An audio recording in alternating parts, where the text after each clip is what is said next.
All right, so today we're going to be looking at our next set of notes, which is section 4.3, which is our definite intervals. So we've looked at some Riemann sums, which helped us to find approximations for our integrals, and then we also looked at just some general antiderivatives, which we call indefinite integrals because we don't have bounds. Now we're going to start to look at how we can kind of build our way towards what we call our fundamental theorem of calculus and how we can find definite integrals or exact values for our integrals. So let's start by looking back at kind of what we had when we were just using our Riemann sums.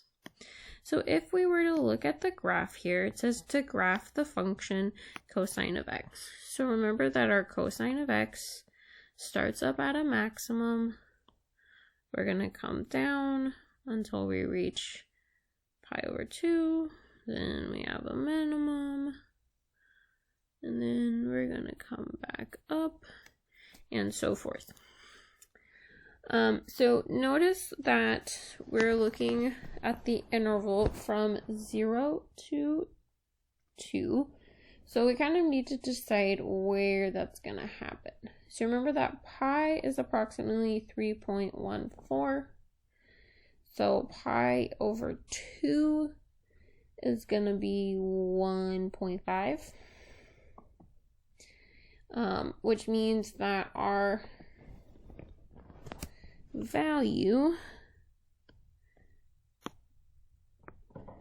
is going to be somewhere in between. So this point right here is going to be at pi over 2. Our minimum here is at pi. And so we will be cutting off, or our last interval will be somewhere in between those. It doesn't have to be exact. We're okay for right now. And then it's asking us to use a right Riemann sum with 4 subintervals. So the first thing that we need to look at or decide is what the length of each of our subintervals needs to be. So remember that we have our change in x, which is going to be our widths, is b minus a divided by n. So in this case, we have 2 minus 0 divided by 4. So we get 1/2. So this green line represents 2. So we are going to need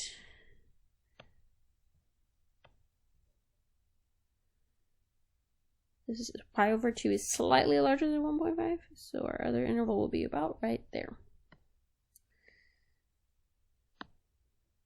We are using a right Riemann sum approximation. So drawing each of our rectangles then.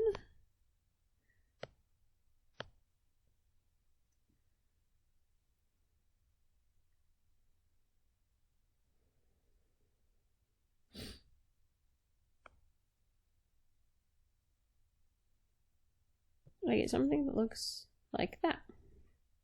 Notice it is a little bit odd because this last rectangle is below my x-axis, which is okay. We haven't dealt a ton with that before. It just means that my area is technically negative because it's below my x-axis, but that's okay.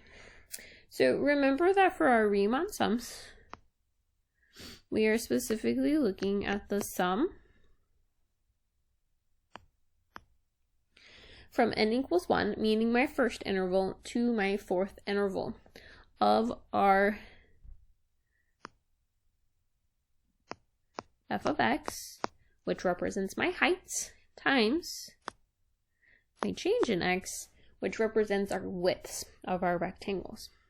Lucky for us, we said that all of our widths this time are 1/2. So we really just have to sum together all of those heights. And again, we find our heights. So this is technically an x sub n because I'm going to plug in each of my intervals into my f of x to figure out what my values would be. So in this case, My first interval, notice, is from 0 to 1/2. So I would be plugging in 1/2. My second interval is from 1/2 to 1. So we would be plugging in 1. My next interval is from 1 to 3/2 or 1.5. So I'm plugging in 1.5. And then my last interval is from 1.5 to 2. So I'm plugging in 2. Because again, this is a right Riemann sum. So I'm plugging in the right x value for all of those. So I have cosine of 1/2 plus cosine of 1 plus cosine of 1.5 plus cosine of 2. Now, cosines of those values aren't going to be super pretty because those aren't nice, pretty pi numbers, kind of as we could see from our drawing. So we probably leave it like that. If we wanted to, we could plug it into our calculator and get a decimal approximation. But the biggest thing that I want us to take away from here is notice that we have all of this extra space here. And especially here, we have all of this space that we're not utilizing. And so this isn't a fairly accurate approximation. And we have talked about that. Remember that our Riemann sums are all approximations. So what we can start to think about, and we've talked about this a little bit, is that the more rectangles that we have, the closer that we're going to get to the actual value. So here we had 4 rectangles. That's not super helpful. Next, let's say we looked at something like 12, right? We have a little bit less empty space there. What if we upped it even more and now we're looking at 20 rectangles, and we can continue going on, right? 50, 100, okay? Notice that as I get more and more rectangles, we're getting less and less empty space in between like our rectangle heights and the actual curve. And so remember that our sums are these n values. So we usually either see an I or a K here on the bottom up to our n value of f of x sub I or sub k times our change in x. I believe I mistakenly put n on the last one. That was my fault. This one on the bottom, we don't want to use the same variable as what's top because those are slightly different things. So this could be a k instead. So we would have x sub k. That's better. But sometimes we will also see i's. So I'm using an I subscript here, which is fine. But notice that as this n gets larger and larger and larger and larger, I'm getting a more and more and more accurate approximation there. So what we want to do is we want to be able to send our n out to infinity. And hopefully we recall that from first semester that one of our operations that allows us to send things out to infinity is our limit notation. And so that's what we're going to want to do, is to take the limit of this summation that we've been dealing with. So a definite integral is going to be the area under a curve from whatever our endpoints are, so from A to B. Okay. Now, what is important to note is that this is going to be the exact value. This is no longer an approximation. A definite integral gives us the exact value, even if I have a curved function, which is now helpful for us because before now we have only been able to find volumes of things that we knew the formula for, like rectangles, triangles, areas for things that we know the equations for, so rectangles, triangles, things like that. But once I start throwing in curve type shapes, I can't do it anymore. So our definite integral now allows us to find areas of things that are maybe curved. So that's what our definite integral means in terms of words, okay? We do need to look at, like I said, the more mathy definition, which is that we are looking at the limit as n goes to infinity of the sum from I equals 1 to n of f of x sub I times the change in x. So again, taking it back to just this idea of rectangles, okay? Remember that each of our f of x's, okay, I'm plugging into whatever my f of x is, represents the height of my rectangles, versus my change in x represents my width of my rectangles, and my n represents the number of intervals that we have. And I'm sending that number of intervals out to infinity so that we can get the exact value now. And so once we do that, we can say that we have the integral from a to b of f of x. So I still have an f of x. That f of x still represents our heights.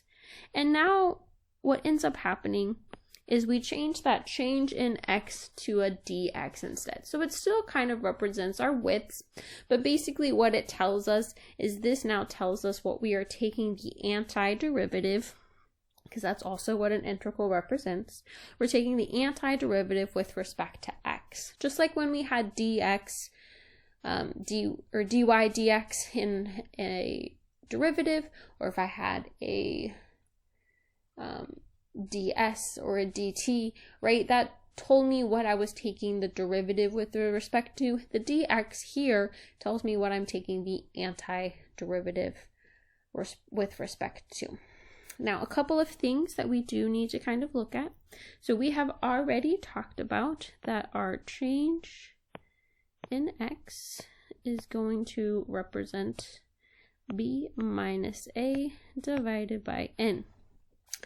Now, when we look at this limit notation, you are not going to have to actually take the limits of these things.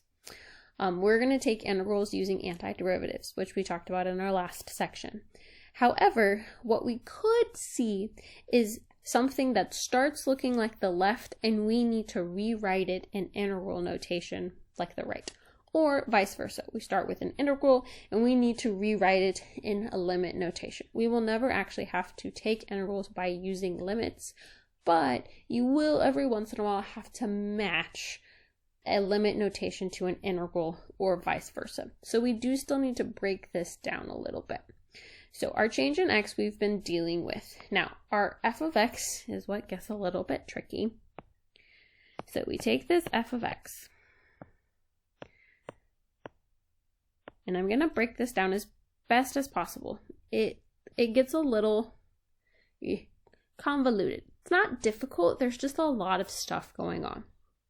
So notice that my a is what we would plug in first. So I'm plugging my a value in first, because that would be the first number that we're starting at in our interval. I would plug that into my f first to find my first number. From there, notice that I would go to my next interval and we would plug in our next number. But I don't have a notation that represents that. But we can kind of think about it. So going back to the first example that I had. So notice that our first number that we plugged in was 1/2. Okay. I then was able to plug in 1, but I don't want to represent my next number that I plug in as a new number. So what we can think about is that I technically took 1/2 and I added what my change in x was. And then I took that and I added a 1/2 again to plug in my new number. So we're going to actually write each of those numbers in terms of our change in x. Okay. And depending on how many times we've done that, right, that's my I, or my interval. If I've only done it, like again, like though I start at 1/2, I'm only going to add the 1/2 once. So that's why I get 1. Well, then I have to add the 1/2 2 times to get the next one. So the I represents how many times you've added your change in x. But we also know what our change in x is. So our change in x is b minus a over n. And generally, you will see that I multiplied on top. Like I said, at the end of the day, this is not going to be super heavily tested on either my unit test or the AP test. There will maybe be one multiple choice question of matching stuff, and maybe like one part of one free response, but it's still only going to be worth like a point. On the AP test, same thing. It's really only going to be like maybe one multiple choice test. So if you can memorize as much of it as possible, that's really what we're aiming for.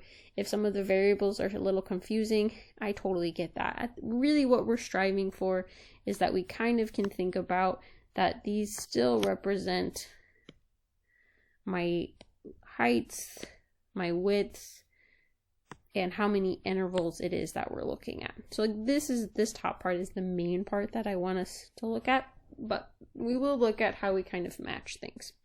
So let's look at an example of that.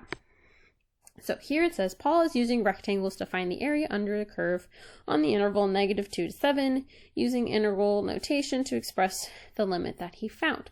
So this is his limit that he found. Notice here that I have a change in x. So again, remember that change in x, we can think about becoming our dx. We can think about this limit and the sum here becoming our integral. It gives us our a and our b value, which is nice. And then the only thing really that we have to break down, because like I said, this change in x becomes our dx, is we have to figure out what our function is. Well, lucky for us, here they've basically already given us our function. The only thing that we have to do is drop the subscript. So we get 3x squared minus 5x. Now, let's take it a little bit farther. So we're going to do some matching.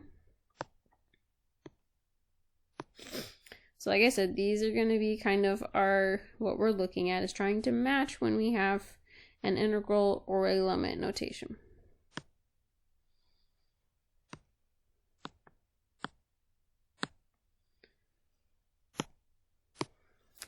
So looking at my first one, I have the integral from 0 to 3.